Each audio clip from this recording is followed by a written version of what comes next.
teşkilatlarının sağlanıyor. Bayram Tatarlarının boy medeniyeti özelliklerine bulunmak üzere.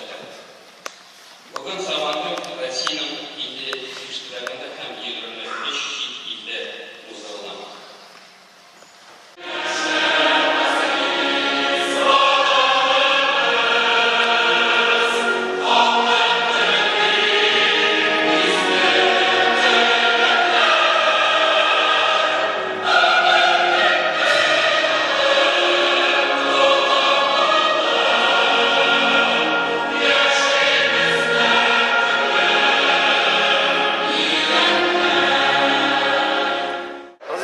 Bugünkü Prezident'in yollamasını beyalar ediniz.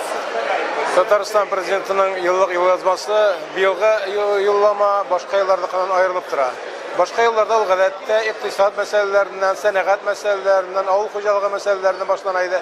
Bu yıl bütününe başkaça milli meselelerden, millet ara meselelerden, din ara meselelerden başlandı. Hem benimce bu bir de mühim.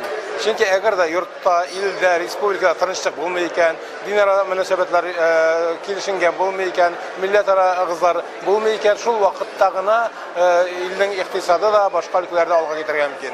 Tatarda şunday bir söz var, gavgalı yurtqa qut qubmas deyler. Gavgalı yurtta tavuş çıkkan yurtta bir kaçanda ol tırmışta bola almay, hem alga gitken cemiyette bola almay. Buna bu yaktan qaraganda menimçe bu yıllık yollazma başka yıllardan ayrılıp tura, hem o bu yaktan bik de mühim. Buna milli meseleler dep etdiniz. Meselelerge qoğuldu ol. Neni natije çagarga bolan milli meseleleri qoğulgan çıkışınlar. Milli meselelerden de bigirek ol din ara meselelerge köbürek toxtaldı. Bizning din ara meselelerde olgan kayber problemler turunda, mesela Nurlat rayonunda bulgan hallerini aytib ötdü ol. Hem anday hallerini buldurmaz için bizning diniye nazaretine, bizning dini uyuşmalarga ihtibarını arttırga, bigirek de okutu sistemasının kadrlar meselesini ihtibar üzerine olarga takdim etti. Bu şundan da bik de mühim, çünkü bizning din ülkesinde dini uyuşmalarda bigirek de Müslüman dini uyuşmalarda kadrlar meselesi, din ahillerinin terbiyelev, okutu meselesi bik de aktual bu mümkünde. Ben bu yaktan qaraganda bizning alda bik zor işlerdir. Razı efendi, itibar etkensiz. Prezident bir saatdan ortak çıkışın bari tek 2 minutunda Tatarça çıkış yasadı. Barısında Urus dilinde çıkış yasadı. Dil meselesine şuşu aytırıp qoğuluğunun neni natije çagarır eken sizince? Dil meselesi bilgili bugünkünde Tataristan Respublikasında, Kup Millet Respublikada bik de aktual mesele. Okutuşlarının avgust kengeşmesinde bizim Prezidentimiz Rüstem Nurgaliyev Minnehanov dil meselesine ayrım bir toxtaldı.